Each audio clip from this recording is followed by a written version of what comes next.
हूँ आपके अपने क्लास 12th के प्रिज्म के थर्ड लेक्चर में। आप प्रिज्म के थर्ड लेक्चर में हम लोग क्या पढ़ेंगे वो तो हम लोग जानेंगे, लेकिन जो लोग सेकंड लेक्चर नहीं देखे वो फटाफट से सेकंड लेक्चर देख लें ताकि चीजें यहाँ से थोड़ी आसान हो जाए। तो बच्चों अब हम लोग आज देखने जा रहे हैं लास्ट टाइम से रिलेटेड फॉर्मूले पर कुछ एग्जाम्पल।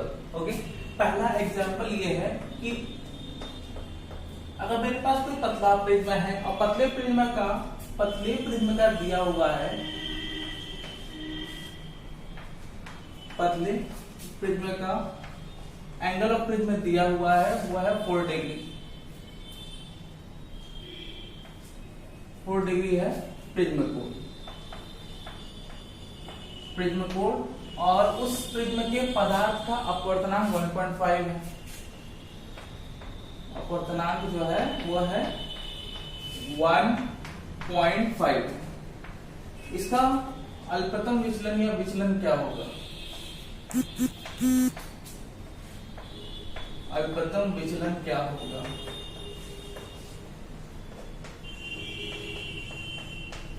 आइए चेक करते हैं। निकालना है अल्पतम विचलन, कैसे निकालेंगे? तो आइए देखते हैं फॉर्मूला क्या होता है इसका। इसका फॉर्मूला होता है आपका n-1 इंटू ए। याद आया? Del is equal to n-1 into A. A आपका एंगल ऑफ प्रिज्म है और n आपका अपवर्तनांक है। डेल तो आपको निकालना है 1.5, यहाँ रख दीजिए। ए की जगह पे वैल्यू रख दीजिए 4 डिग्री और सॉल्व कर लीजिए। ये आ जाएगा 0.5 into 4, that is what? Del की वैल्यू आ गई कितनी? 2 डिग्री। आंसर हो गया। इजी है बहुत। सिमिलरली अगर मैं बात करूं, मेरे पास कोई समबाहु त्रिभुज है, ठीक? कोई समबाहु त्रिभुज,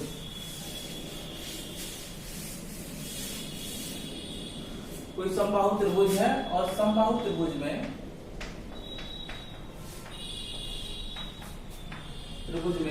अल्पतम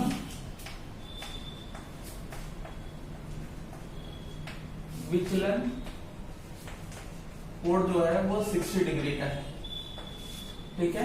पदार्थ का अपवर्तनांक क्या होगा? पदार्थ का अपवर्तनांक क्या होगा? आइए चेक कर लेते हैं फटाफट से। Okay, question mark. अब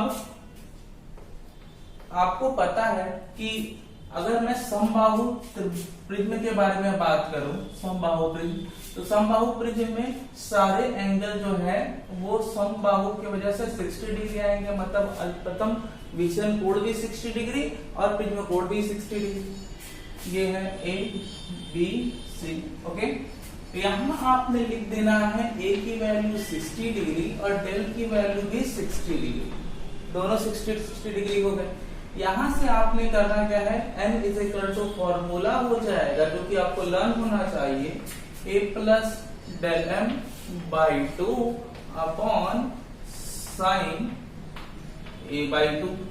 okay, n is equal to, n अपवर्तनांक है जो कि यहाँ पे वैल्यू रखिए 60 plus 60, that is what?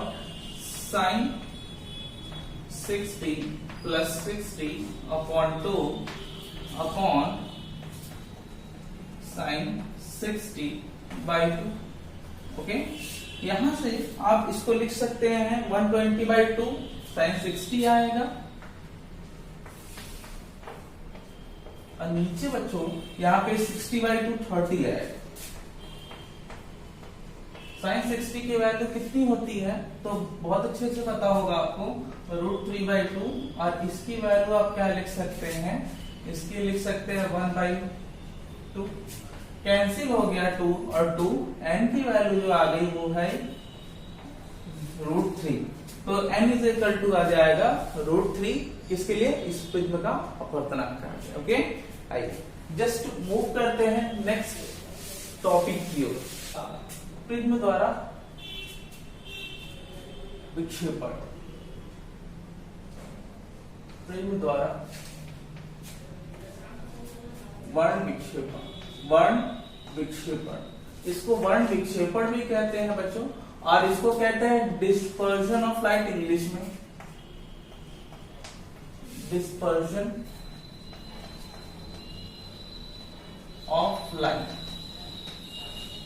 Disperse का मतलब होता है टूटना, ओके, अलग अलग होना। तो जब कोई श्वेत प्रकाश, ध्यान दीजिएगा ये आपने डेफिनेशन क्लास 10th में भी पढ़ रखी हुई है। अगर मैं किसी प्रिज्म के बारे में बात करता हूं और उस प्रिज्म पर जब कोई व्हाइट लाइट गिरती है, तो ये बेसिक इसका नेचर है। जब श्वेत प्रकाश किसी प्रिज्म के आयताकार पृष्ठ पर गिरती है तो ये भिन्न भिन्न रंगों में अलग अलग होने लगती है। रीजन क्या है इसका? क्योंकि अलग अलग प्रकाश से बना होने के कारण हर प्रकाश की चाल माध्यम में अलग अलग होती है। माध्यम में अलग अलग होती है, इसीलिए सबकी चाल अलग अलग होगा, सबका अपवर्तन अलग अलग होगा और ये धीरे धीरे अलग अलग मतलब सेपरेट होते हैं, और इसको हम लोग कहते हैं डिस्पर्जन। जब श्वेत प्रकाश, जब व्हाइट लाइट, जब श्वेत प्रकाश प्रिज्म के किसी पृष्ठ पर आपतित होती है तो ये कंसेक्यूटिव 7 डिफरेंट कलर्स में विभक्त हो जाती है। कंसेक्यूटिव 7 डिफरेंट कलर्स में विभक्त हो जाती है और इस घटनाक्रम को हम कहते हैं प्रकाश का वर्ण विक्षेपण। ये जो घटना देखने को मिलती है वो स्क्रीन पर तकरीबन विबग्योर के फॉर्म में देखने को मिलती है, जहां पर वी आपका वॉयलेट को रिप्रेजेंट करता है, आई इंडिगो को रिप्रेजेंट करता है, जामुनी को रिप्रेजेंट करता है, ब्लू को ये रिप्रेजेंट करेगा थर्ड, ग्रीन, येलो, ऑरेंज और ये फाइनली हो जाएगा आपका रेड। तो इस तरीके से इस घटना में जिसमें श्वेत प्रकाश किसी प्रिज्म के पृष्ठ पर आपतित हो और साथ भिन्न भिन्न कलर में मतलब रंगों में विभक्त हो जाती है, तो इस घटना को प्रकाश का वर्ण विक्षेपण कहते हैं। वर्ण विक्षेपण की घटना में विबग्योर का क्रम प्राप्त होता है। तो अब यहाँ पे आप इस क्रम के बारे में भी जान लें। तो नेक्स्ट है स्पेक्ट्रम। प्रकाश का स्पेक्ट्रम कहते हैं इसको, प्रकाश का स्पेक्ट्रम। जब वर्ण विक्षेपण की घटना होती है तो वर्ण विक्षेपण की घटना में प्रकाश के रंगों का वर्णक्रम, वर्ण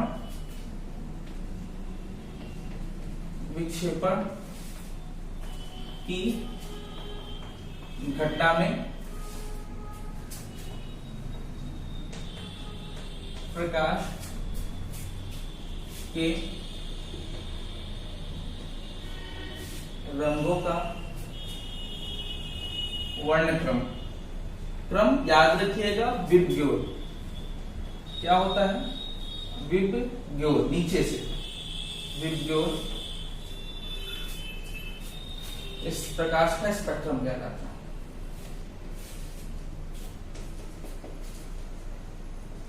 स्पेक्ट्रम कहलाता है।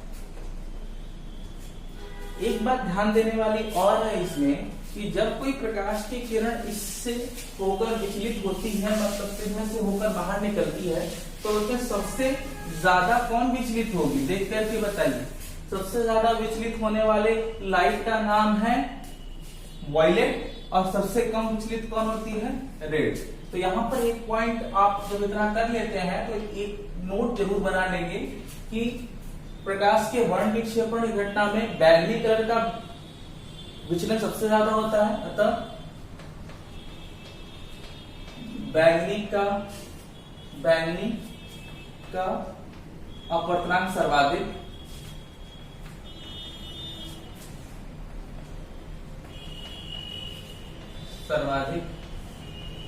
तथा लाल रंग का लाल रंग के लिए ये सबसे कम होता है।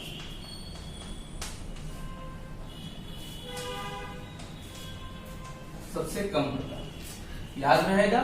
और साथ ही साथ एक बात और याद रखने वाली बात है यहाँ पर कि जिसका अपवर्तनांक सबसे ज्यादा होता है उसकी चाल सबसे कम होती है, आवृत्ति भी ज्यादा होती है, ध्यान दीजिएगा। तो याद रखने वाली बात, एक बात और रखिएगा, क्या कि बैंगनी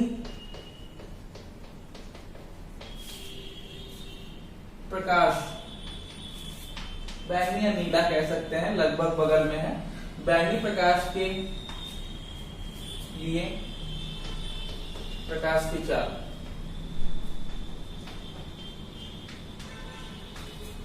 कम तथा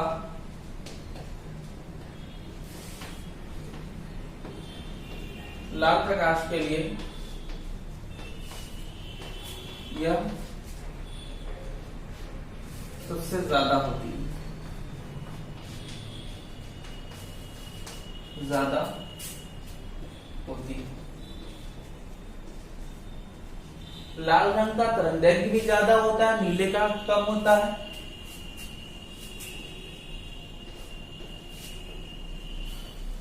लाल प्रकाश का तरंगदैर्घ्य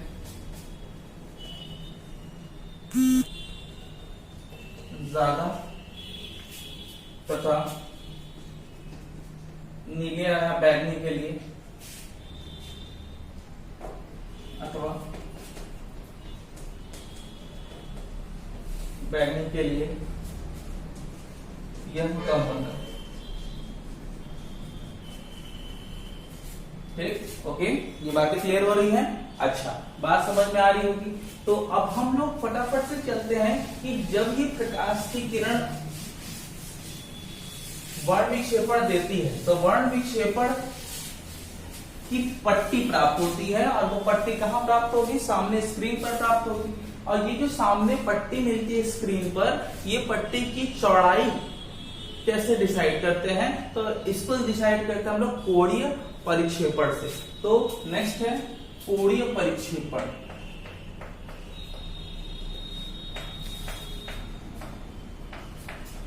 ध्यान दीजिएगा, जितना ज्यादा चौड़ा होगा बैंड उतना ज्यादा कोणीय परिक्षेपण। तो कोणीय परिक्षेपण कैसे निकालते हैं? विचलन से निकालते हैं बच्चों, ओके, विचलन से। तो ये हो गया हमारे पास प्रिज्म, ये गई लाइट, और ये लाइट डिस्पर्स हुई, अलग अलग पार्ट्स में डिस्पर्स हो गई, ये देखिए डिस्पर्स हो रही है, और ये इस तरीके से नीचे गई और ये कुछ इस तरीके से गई, और ये प्रकाश की किरण का वास्तविक पथ है। ओके, इसको पीछे करिए, इसको पीछे करिए, ये कहीं ना कहीं जा करके मिलेंगे, ये कुछ इस तरीके से कहीं ना कहीं जा करके मिलेंगे। तो ये है वायलेट, ये है रेड, ये है व्हाइट लाइट, मतलब कि श्वेत प्रकाश। अब जब व्हाइट लाइट डिस्पर्स हुई तो ये वायलेट कलर के लिए विचलन देखने को मिला, जिसको हम लोग कहेंगे डेल वी।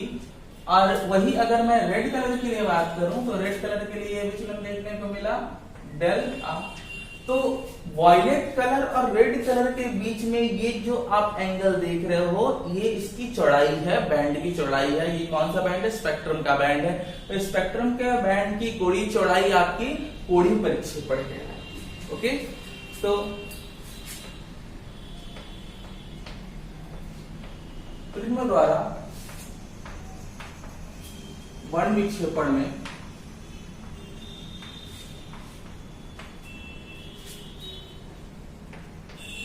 बैंगनी तथा लाल रंग के मध्य कोणीय चौड़ाई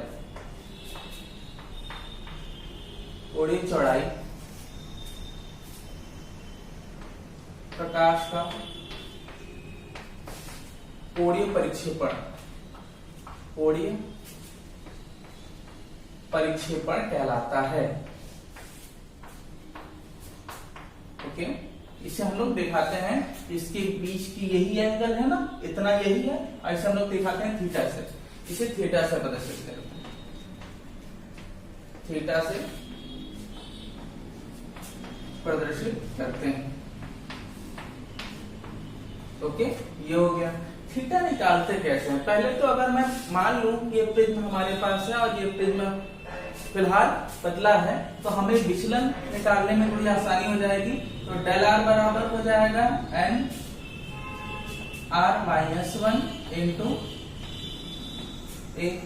ओके, सिमिलरली अगर मुझे वॉयलेट कलर के लिए लिखना होगा तो हम यहाँ पे क्या लिख पाएंगे, यहाँ पे लिख सकते हैं NV माइनस 1 इंटू ए क्या है, एंगल ऑफ प्रिज्म है।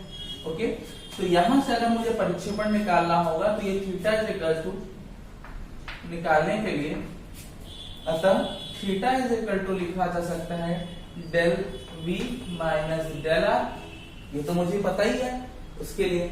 अब यहाँ से theta is equal to del V की जगह पे आप लिख सकते हैं NV माइनस 1 इंटू ए, और यहाँ पे लिख सकते हैं NR माइनस 1 इंटू ए। सॉल्व कर लीजिए इसको, तो आपको मिलेगा NV माइनस NR इंटू ए। तो ये आपको मिला क्या, कोणीय परिक्षेपण। तो कोणीय परिक्षेपण थीटा किस पर डिपेंड करता है, बैंगनी और लाल रंग के प्रकाश के अपवर्तनांक पर डिपेंड करता है, और डिपेंड करता है आपके एंगल ऑफ प्रिज्म पर। ओके, बात समझ आ गई। Okay fine. तो अब हम लोग बात करेंगे, क्योंकि प्रिज्म से कोणीय परिक्षेपण का पता चल गया है, तो हर प्रिज्म की अपनी क्षमता होगी कि वो कितनी परिक्षेपण करने के काबिल है, कितनी इसकी योग्यता है इस प्रिज्म की परिक्षेपण क्षमता की। तो नेक्स्ट देखते हैं हम लोग प्रिज्म की कोणीय परिक्षेपण क्षमता। प्रिज्म की कोणीय परिक्षेपण क्षमता कितनी एबिलिटी से ये अलग अलग कर सकता है। प्रिज्म की कोणीय परिक्षेपण क्षमता निकालने के लिए हमें इसके बीच की कलर से इसकी तुलना करनी होती है, और इसके बीच में जो कलर मिलता है बच्चों, ये होता है आपका, फिलहाल के लिए देखिए ग्रीन मिलेगा, लेकिन ग्रीन को नहीं कहते हैं हम लोग मिड कलर, क्योंकि इसके गुणधर्म R और V के बीच में नहीं आते हैं। तो यहाँ पर जो मिड कलर माना जाता है वो येलो माना जाता है, येलो। ठीक, येलो माना जाता है क्योंकि इसके गुणधर्म R और V के ठीक बीच में आते हैं, इसीलिए हम लोग येलो को मिड कलर मानते हैं, माध्य रंग मानते हैं। ओके, तो तुलना कर देते हैं किसके, माध्य रंग से। तो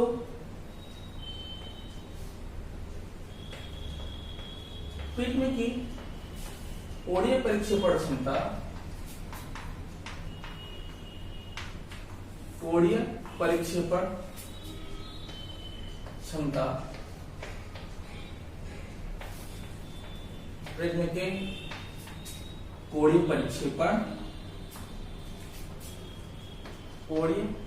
परिक्षेपण तथा माध्य रंग के विचलन के अनुपात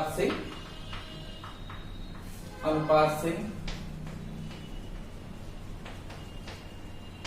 निर्धारित होता है, याद रखिएगा।